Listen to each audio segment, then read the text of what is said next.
Assalamualaikum warahmatullahi wabarakatuh. Pada hari ini kita akan memasuki kuliah pertemuan ketiga.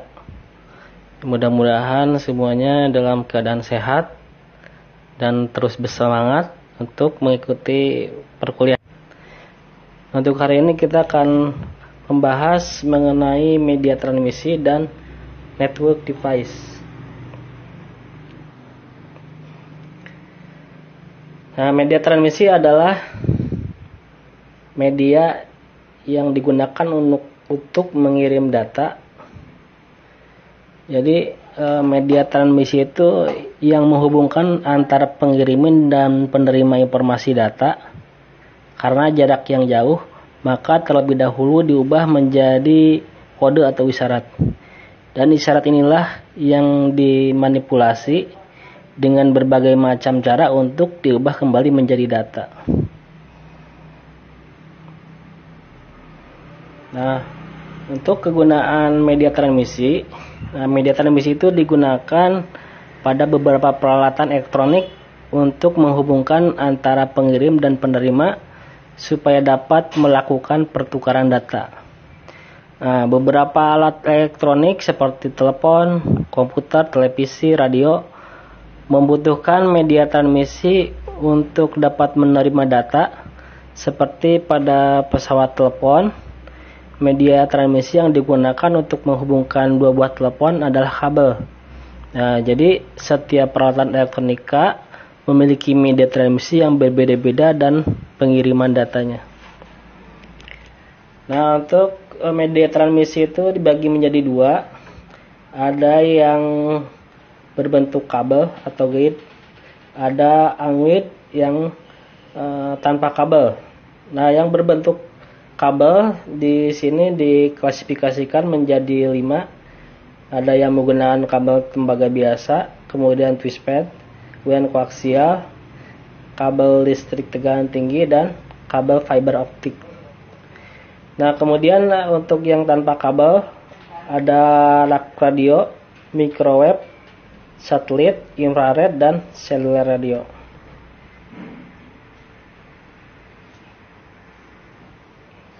Nah, untuk media unguid diklasifikasikan berdasarkan gelombang frekuensi. Nah, ini bisa dilihat ya di jenis-jenisnya, klasifikasi unguid media.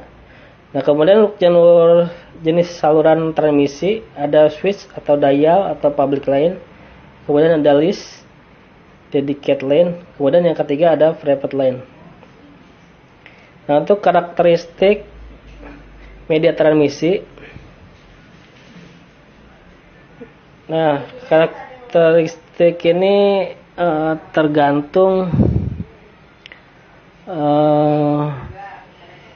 bergantung pada jenis alat elektronik, data yang digunakan oleh alat elektronik tersebut, kemudian tingkat keefektifan dalam pengiriman data, kemudian ukuran data yang dikirim. Nah, di sini berarti karakteristiknya bandwidth ya. Ini secara itu buat saluran, kemudian frekuensi respons saluran. Nah, isyarat dalam jaringan. Jadi untuk menghantar informasi melewati medium jaringan diperlukan pengkodean. Nah, teknik untuk mengkodekan informasi menjadi isyarat pada media LAN yaitu metode broadband dan metode baseband. Nah, metode baseband, jadi metode baseband itu berbasis isyarat digital dan frekuensi tunggal pada jaringan LAN, sehingga seluruh kapasitas kanal digunakan untuk mentransmisikan sinyal data tunggal. Jadi setiap piranti pada jaringan baseband mengirim isyarat kepada dua arah. Bahkan beberapa jenis piranti mampu mengirim dan menerima sinyal sekaligus. Nah, untuk isyarat digital berjalan sepanjang kabel jaringan. Melemahnya isyarat dapat mengakibatkan distorsi. Ini terjadi bila kabel melampaui panjang batas maksimal yang disyaratkan. Agar tidak terjadi torsi yang parah, perlu ditambahkan piranti pengulang sinyal atau repeater yang berfungsi menerima sinyal dan mengirim kembali sesuai dengan keadaan aslinya. Nah, kemudian ada broadband. Nah, metode broadband berbasis pada isyarat analog dan pengaturan frekuensi pada jaringan LAN. Sinyal analog ditransmisikan searah. Jadi bila kapasitas bandwidth memadai, beberapa sinyal misal image atau data dapat ditransmisikan secara simultan. Nah, dengan sistem pengaturan frekuensi, maka setiap frekuensi akan mengalokasikan sebagian dari kapasitas bandwidth. Setiap piranti yang menggunakan LAN broadband harus ditune sehingga data yang ditransmisikan tetap berada pada frekuensi tertentu pada bandwidth yang dialokasikan. Nah, jadi isyarat broadband itu selalu searah, maka untuk mencapai ke seluruh node perlu ada dua kanal. Ya, kebutuhan ini dapat dipenuhi dengan dua cara, yaitu membagi bandwidth yang ada menjadi dua. Jadi kanal di masing-masing kanal memiliki frekuensi yang berbeda. Kanal yang satu untuk mengirim sinyal, sedangkan kanal yang lain untuk menerima sinyal. Nah, kemudian yang kedua, menggunakan konfigurasi dua kabel. Setiap node dihubungkan pada kedua kabel. Jadi kabel yang satu digunakan untuk mengirim sinyal, sedangkan kabel yang lainnya untuk menerima sinyal.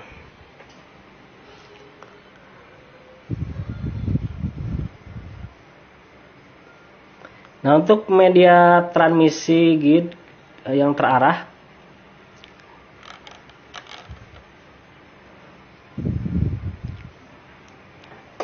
nah, grid transmission media atau media transmisi terpadu merupakan jaringan yang menggunakan sistem kabel. Jadi, kabel yang digunakan pada jaringan komputer ada berbagai macam jenis. Jadi, mulai dari penghantar pendek hingga jauh, dari yang penghantar lambat hingga cepat. Nah, di sini ada beberapa kabelnya. Nah, ada kabel koaksial thin Ethernet. Nah, kabel koaksial adalah satu jenis kabel yang menggunakan dua buah konduktor. Kabel ini banyak digunakan untuk mentransmisikan sinyal frekuensi. Nah, tingginya mulai dari kilohertz ke atas. Karena kemampuan yang menyalurkan frekuensi tinggi tersebut, maka sistem transmisi yang menggunakan kabel koaksial memiliki kanal yang cukup besar. Ada beberapa jenis kabel koaksial, yaitu thin koaksial kabel, dia mempunyai diameter besar, dan thin koaksial kabel, jadi mempunyai diameter lebih kecil. Nah, keunggulan kabel koaksial adalah dapat digunakan menyalurkan informasi sampai dengan 900 kanal telepon, dapat ditanam di dalam tanah, sehingga biaya perawatan lebih rendah karena menggunakan penutup atau isolasi. Jadi maka kecil kemungkinan terjadi interferensi dengan sistem lain. Nah, ada juga kelemahan dari kabel koaksial.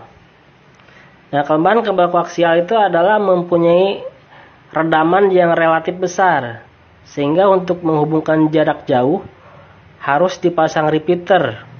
Nah, jika kabel dipasang di atas tanah, rawan terhadap gangguan-gangguan fisik yang dapat berakibat putusnya hubungan.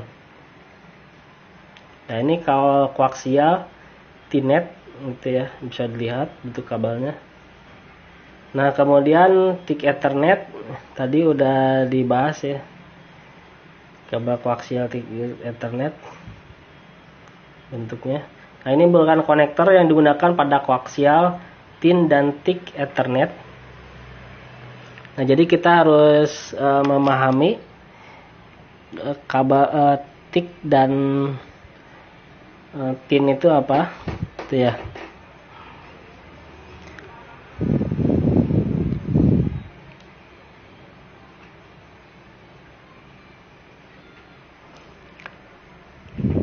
Jadi kalau yang tin itu, kabel yang tin koaksial itu mempunyai diameternya lebih kecil. Nah, kalau yang thick koaksial itu ya, dia mempunyai diameter yang lebih besar. Nah, ini untuk konektornya BNC T konektor. Nah, yang satunya lagi BNC konektor. Jadi untuk menghubungkan kabel antara kabel koaksial atau T-net.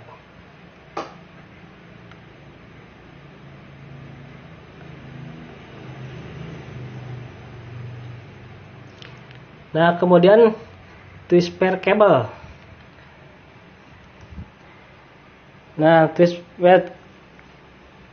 pair cable atau kabel pasangan berpilin terdiri dari dua buah konduktor yang digunakan dengan tujuan untuk mengurangi atau meniadakan interferensi elektromagnetik dari luar seperti radiasi elektromagnetik dari kabel unsealed twist pair atau with UTP dan crosstalk yang terjadi antara kabel yang berdekatan. Di dalamnya ada beberapa pasangan kabel yang saling dipelintir dengan pasangan sehingga disebut twist pair. Jadi maksud dari pelilitan kabel adalah mengurangi interferensi atau derau atau noise dan gangguan yang masuk. Nah, jadi ada dua macam twist pair cable, yaitu ada kabel STP atau seal twist pair yang mempunyai salah satu jenis kabel yang digunakan dalam jaringan komputer. Nah, kabel ini berisi dua pasangan kabel. Jadi semuanya ada 4 kabel yang setiap pasangan dipilin. Ini kabel STP lebih tahan terhadap gangguan yang disebabkan posisi kabel yang tertekuk. Jadi pada kabel STP atenuasi akan meningkat pada frekuensi tinggi sehingga menimbulkan crosstalk dan noise sinyal. Nah, kemudian yang kedua adalah kabel UTP. Kabel UTP unsealed twist pair. Jadi yang banyak digunakan dalam instalasi jaringan komputer. Kabel ini berisi 4 pasangan kabel yang setiap pasangan dipilin. Nah, UTP sangat rentan dengan efek interferensi elektris yang berasal dari media di sekelilingnya. Nah, ini contoh kabel twist pair. Nah, kemudian karakteristik kabel twist pair. Nah, di sini kabel yang dipelintir satu sama lain untuk mengurangi interferensi listrik. Nah, yang keduanya dapat terdiri atas 2 atau 4 lebih pasangan kabel. Kemudian yang ketiga dapat melewati sinyal sampai 10 Mbps. Kemudian koneksi menggunakan RJ11 atau RJ45. Nah, STP tahan gangguan daripada UTP sehingga kecepatan sampai 100 Mbps. Nah, kemudian dibutuhkan hub untuk membangun sebuah LAN. Lebih mudah dirawat karena kerusakan pada saluran tidak mengganggu saluran lain.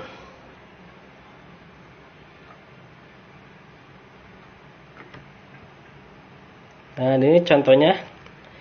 Ini yang paling atas hub atau switch, kemudian yang di bawah NIC, RJ45 dan BNC. Ya. Jadi untuk menghubungkan kabel UTP.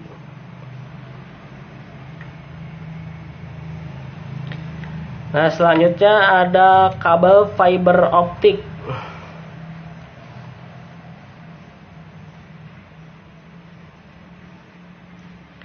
Nah, jaringan yang menggunakan fiber optik atau FO biasanya perusahaan besar dikarenakan harga dan proses pemasangannya lebih sulit.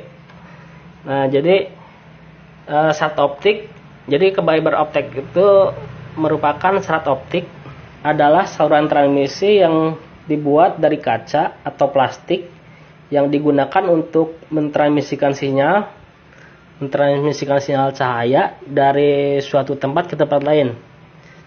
Nah, berdasarkan metode transmisi yang digunakan, serat optik terdiri atas multimode step index, multimode grade index, dan single mode step index. Nah, adapun keuntungan menggunakan serat optik atau fiber optik adalah lebih murah, bentuknya lebih ramping.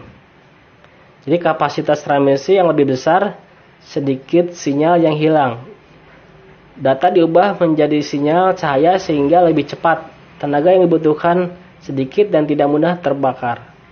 Nah, kemudian ada kelemahan dari serat optik, antara lain biaya yang mahal untuk peralatannya, memerlukan konversi data listrik ke cahaya, dan sebaliknya yang rumit. Jadi memerlukan peralatan khusus dan prosedur pemakaian dan pemasangannya untuk perbaikan yang kompleks membutuhkan tenaga ahli yang di bidangnya. Jadi agak susah ya.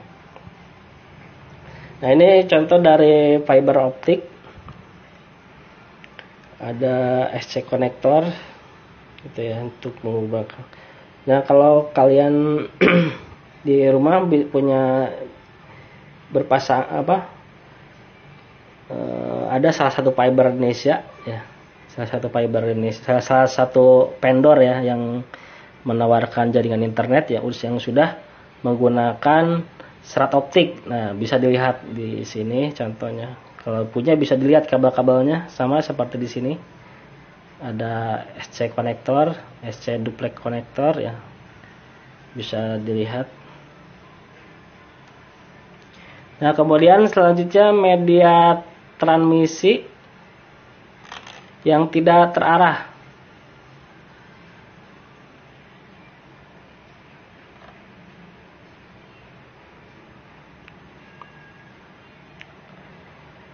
Nah, jadi semua media yang digunakan untuk mengirim data di mana arah ujung yang satu dan ujung yang lain tersebar.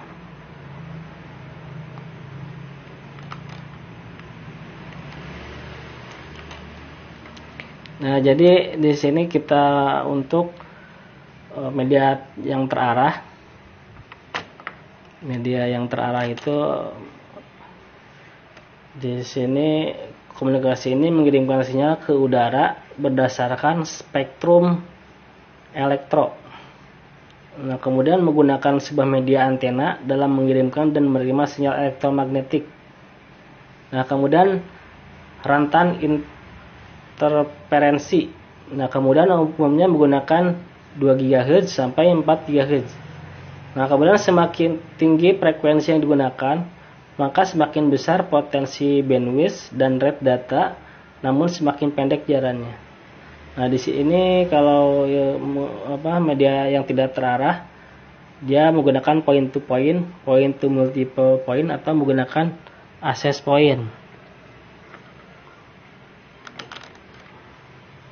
Nah, untuk media yang tidak terarah, ini adalah media transmisi tidak terpadu, merupakan jaringan yang menggunakan sistem gelombang. Nah, di sini gelombang di sini ada gelombang mikro atau microwave, merupakan bentuk gelombang radio yang beroperasi pada frekuensi tinggi. Ini salurannya dalam satuan gigahertz yang meliputi kawasan UHF, SHF, dan EHF. Gelombang mikro banyak digunakan pada sistem jaringan MAN, warnet, penyedia layanan internet seperti ISP. Nah, keuntungan menggunakan gelombang mikro adalah akuisisi antara menara tidak begitu dibutuhkan, dapat membawa jumlah data yang besar. Nah, biaya murah karena setiap tower antena itu tidak memerlukan lahan yang luas. Nah, frekuensi tinggi atau gelombang pada gelombang pendek karena hanya membutuhkan antena yang kecil. Nah, adapun kelemahan dari gelombang mikro adalah rentan terhadap cuaca seperti hujan dan mudah terpengaruh pesawat terbang bila ada yang melintasi gitu. Kemudian ada lagi satelit. Nah, satelit itu adalah media transmisi yang berfungsi menerima sinyal dari stasiun bumi dan meneruskan ke stasiun bumi lain. Satelit yang mengorbit pada ketinggian 36.000 km di atas bumi memiliki angular orbit velocity yang sama dengan orbita velocity bumi. Hal ini menyebabkan posisi satelit akan relatif stasioner terhadap bumi. Apabila satelit tersebut mengorbit di atas khatulistiwa, pada prinsipnya dengan menempatkan 3 buah satelit geostationary pada posisi yang tepat, dapat menjangkau seluruh permukaan bumi. Nah, adapun keuntungan menggunakan satelit adalah lebih murah dibandingkan dengan menggelar kabel antara benua. Jadi dapat menjangkau permukaan bumi yang luas, termasuk daerah terpencil dengan populasi rendah. Jadi meningkatkan traffic telekomunikasi antar benua, membuat sistem satelit itu cukup menarik secara komersial. Nah, adapun kekurangan dari satelit adalah keterbatasan teknologi untuk pengguna antena satelit dengan ukuran yang besar, biaya investasi dan asuransi satelit yang masih mahal. Jadi dia atmosfer loss yang besar untuk frekuensi di atas 30 GHz, membatasi mengguna frekuensi carrier.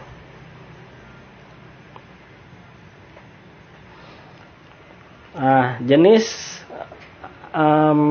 dari microwave yang menggunakan satelit untuk mengirimnya ke transmisi parabola. Satelit microwave mengirimi sinyal menyalurkan ke setiap transmitter. Nah, kemudian ada lagi yang jaringan tanpa kabel atau media terarah. Ini adalah inframerah atau infrared.